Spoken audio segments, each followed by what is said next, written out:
A mysterious man is running some tests on his computer when he receives an encrypted message. Decrypting the message, an AI appears and talks to him in real time, saying that it knows about the man's work that got terminated.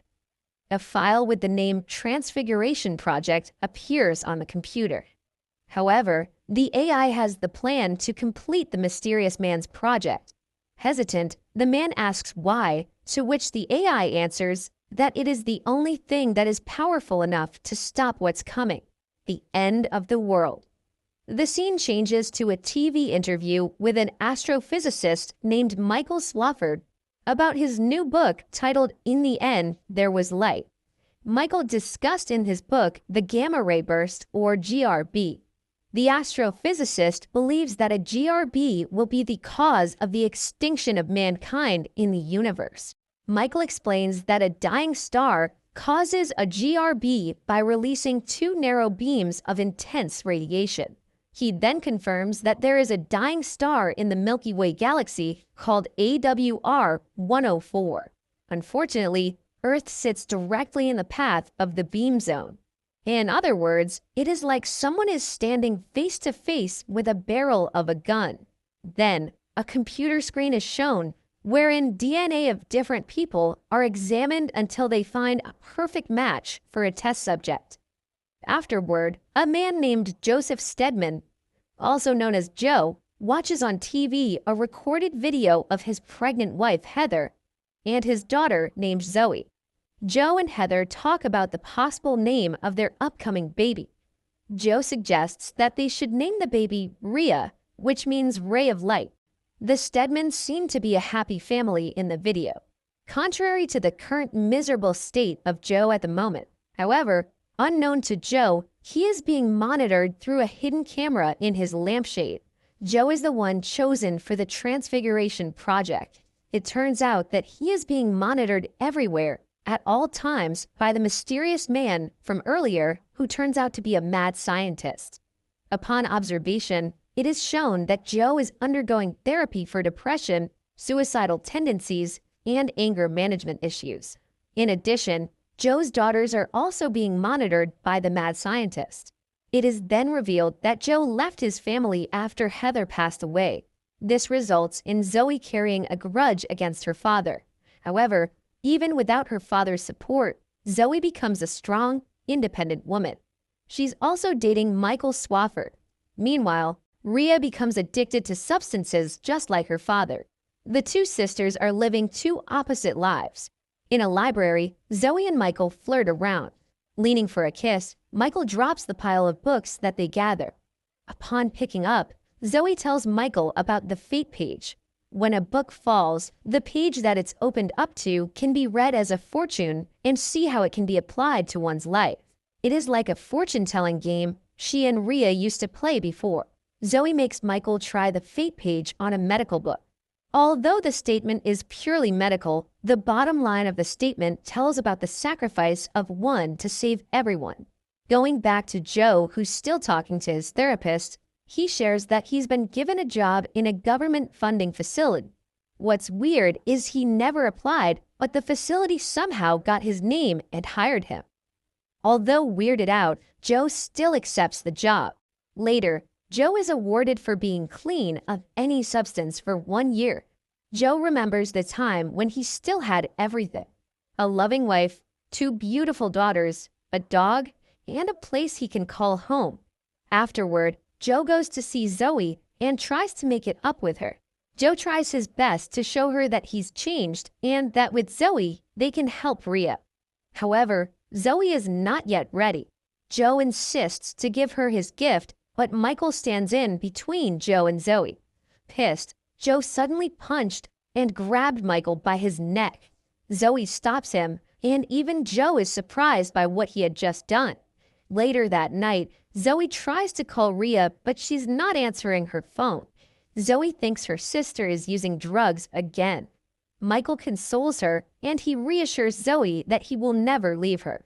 Joe also tries to reach Rhea, but he's also directed to voicemail. In a flashback, Heather asks Joe to promise her that he will be strong for their daughters. Joe says sorry to Heather for failing to keep his promise. He drinks alcohol again after 1 year of being sober. Unfortunately, he didn't notice that someone is hiding in the back seat. The man suddenly covers Joe's head with plastic and kidnaps him. The mad scientist finally reveals himself as Mike. It is then shown that something is injected into Joe's eye. Joe wakes up in the streets, weakened and confused about the voice he's hearing in his head. He then finds a mini briefcase with a gun inside. Mike clicks a key on his keyboard and Joe screams in pain. Mike explains that they implanted a device through Joe's optic nerve. It allows them to see what Joe sees and also makes Joe see what they want him to see. Mike makes Joe see Rhea buying some drugs. Mike also reveals to Joe that he's been watching his family for some time now. He then makes Joe see Zoe smoking while saying that his family is now broken because of him. He is playing with Joe's conscience in order to make Joe follow him. A woman named Sabi shows up and asks Joe what is happening. Joe tells her to call the police, but Mike blackmails Joe. He orders Joe to kill the woman or Rhea will be the one to die. With no other options, Joe picks up the gun and then pulls the trigger, but nothing happens. Mike tells Joe that he is Joe's higher power from now on. However, Sabi, who turns out to be an accomplice of Mike, tases Joe when he looks back at her. Meanwhile, it is seen that a dying star is indeed releasing a gamma ray burst in outer space.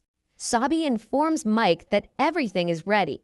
Joe, on the other hand, wakes up and finds himself trapped in a tight space. He tries to call 911, but the operator tells him that if he ever contacts the authorities again, they will kill his daughters.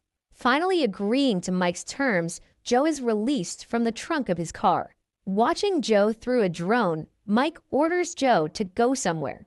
The scene changes to Zoe watching a video of her and Rhea on her phone. She tries to call her sister again, but fails once more. Going back to Joe, Mike orders him to enter the house of a man named Charles Maigret. Reaching Charles's room, Mike orders Joe to threaten Charles to open his safe. Joe is still hesitant to follow Mike's every order, but Mike just makes Joe see a gun pointing at his daughter's head, and Joe will have no choice but to obey him. Reaching the safe, Joe instructs Charles to authorize the laptop. Afterward, Joe is ordered to put his finger on the fingerprint scanner of the laptop. Data of Joe's DNA appears and the label written "sequence compatible" confirms that he is the one they are looking for. Even Charles cannot believe what he had just seen. Then, Joe puts a metallic LED device on the laptop. This allows Sabi to copy all the files on Charles's laptop. After getting what they need, Mike orders Joe to take out Charles. But Joe doesn't want to do such a thing. Distracted, Joe didn't notice that Charles already armed himself and knocks him down. Charles quickly picks up the gun. Joe reveals himself to Charles and tells him about the man that's giving him orders. Meanwhile, Charles cannot believe that his employee is the match. Charles then inspects Joe's eye where he sees the optic implant. Realizing that Mike can see and hear him, Charles says that they shut down the Transfiguration project because it is too dangerous. Mike orders Joe to move forward, not knowing that Charles will be taken out by the drone. Finally, Joe is instructed to cut off Charles's thumb. Afterward, Joe goes to Redlock, the company he's working for. At the same time, the drone controlled by Sabi releases mini drones that make their way to attach to the building's vent system. As Joe puts on a mask, the drones release chemicals that kill everybody in the building that inhale it. Joe begs Mike to stop, but he just shows Joe that the same drone is in his daughter's room waiting to be activated if he fails to reach the main facility in 4 minutes. Joe immediately runs to the main facility as soon as he can. Grabbing a key card from security, the security who turns out to be alive manages to shoot his gun. Joe evades the shot, but it's too near to his ear that it messes up the audio feed from Mike. Luckily, the audio feed got reconnected in time for Joe to reach the main facility. He then uses Charles's thumb to give Mike and Sabi access to the core. Joe asks if his daughter is fine, but Mike gives him one last order to secure his daughter's life. Joe is instructed to go inside the machine to turn on the throw switch. However, it is just a trap. As soon as Joe steps inside the machine, the door closes and the machine turns on. Joe asks why Mike is doing this. Mike simply tells him that it is in his DNA that he's the perfect subject. Mike also adds that when the universe decides what it wants, there is no point in resisting. With that, the Transfiguration Project commences. Joe's DNA starts to transform. Then, the procedure causes a big explosion in the building. The aftermath of the explosion is devastating while Mike is relaxing on violin music. The AI asks Mike if it's successful, to which the mad scientist says yes. Joe is alive and is currently ready for testing. Meanwhile, Michael is comforting Zoe, who's currently breaking down after watching the news about the explosion on Redlock. Zoe regrets that she didn't give his father a chance when he was still around. She also wishes that she never gave up on him. But as stated, Joe is still alive and wakes up in his home wrapped in a big foil bag. Joe asks what did Mike do to him. Instead of answering his question, Mike discusses about scientific things that Joe knows nothing about. Joe tries to call his daughter, but the phone is not working. Pissed, Joe releases an energy force that affects the electrical appliances around him. Lights start coming out of Joe's hand. He punches a wall in anger and he easily destroys the wall of his bathroom. Mike is amazed at what he's seeing. Mike explains that he transforms Joe's weakness into strength. His anger, fear, anxiety, and the overall chaos living in Joe's body are now the source of his infinite power. Mike adds that Joe can use his newfound powers to save his family's life. He then gives Joe a new mission. Having no other options, Joe just follows Mike's order. He immediately goes outside but finds his car missing. It is then revealed that Joe's power is electromagnetism. Joe manages to start a motorcycle by releasing some energy out of him. The angrier Joe is, the stronger he gets. Mike proceeds to explain that everything is just a matter of cause and effect as he plays with his pendulum. To test Joe, Mike orders him to confront a man named Nico Sola, the man responsible for Rhea's addiction and taking advantage of her. Meanwhile, Zoe sees the gift that Joe put in her bag earlier. Opening it, she sees the rock she gave him as a child, proving that Joe always loved her no matter what. The scene changes back to Joe reaching what seems to be a warehouse. Joe roams around until he finds a man and asks if he's Nico. Instead of answering, the man points his camera at Joe and flashes at his eyes, then runs away. Joe chases after him, but his unfamiliarity with the place gives Nico the advantage to ambush him. Nico ties Joe up and asks for his name. As Joe says his surname, Nico realizes that he is Rhea's father. Nico then smacks him and shows a videotape with the label Rhea. In the video, Rhea is drugged out and completely messed up, while Nico is molesting her. Joe remembers the time when his sweet, innocent Rhea bakes a cake for him. Unable to keep his cool, Joe releases huge electromagnetic energy, but Mike's computer says that the massive energy failed and that more stress level is required. Going back to Joe, the place is burning due to the explosion. Nico stabs him, but Joe's body just absorbs the knife. Another man shoots at Joe, but the bullets just went through him. Joe then retaliates and pulls out the knife, stabbing the man that shot him. But the knife turned into energy as it goes through the man's neck. Meanwhile, Nico manages to get in his car before Joe catches up to him. It is because Joe stops to help a woman to get out of the warehouse. Nico plans to hit Joe, but Mike makes him see Rhea's video once more, causing Joe's anger to rise. This allows Joe to release another electromagnetic energy, but this time in a concentrated area focusing on Nico's direction. Joe asks what is happening to him, but Mike just tells Joe that he fails again.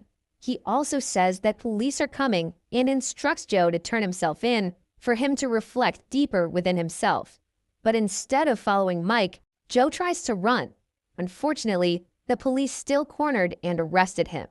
After some time, Joe is interrogated about what he knows about the Redlock incident and other blasts that happened recently. Although Joe is telling the truth to the investigators, they do not believe him. They ask who Joe is working for, thinking that he is a terrorist. Mike orders Joe to say he's working for a higher power, which only makes Joe crazier in the eyes of the investigators. He is then instructed to say there is a bomb in the port. The police immediately make their way to the port. However, Mike tells Joe that if he got the bomb first, everybody lives.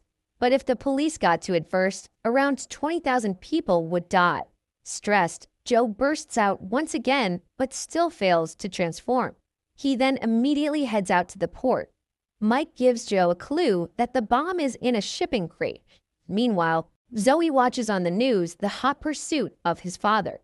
Zoe cannot believe that Joe is still alive and that he's the one being blamed for the recent blasts.